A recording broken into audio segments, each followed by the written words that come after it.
হাই all Facebook প্ৰেমী ৰাইজ, এয়া আমাৰ ধাননি পথাৰ দেখিছেনে? পানীৰ অভাৱত কেনেকৈ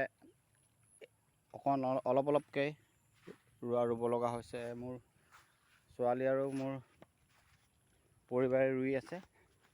এয়া দেখিছেনে আপোনালোকে? পথাৰত দেখিছেনে? আধা ৰুইছে, পানীৰ অভাৱত আধা ৰুব পৰা নাই। আৰু এয়া কিমানখিনি জেগা খালী হৈ আছে, পানী নাই। এয়াই আমি ইয়াত কঠীয়া পাৰিছিলোঁ।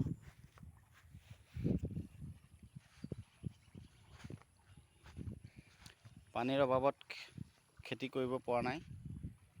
আৰু যদি খেতি কৰিব নোৱাৰা হওঁ আমি খাম কি? আৰু বহুতো আমাৰ কৃষক এইবাৰ হয়তো মাটি এনেকৈ চন পৰিব পানীৰ অভাৱত।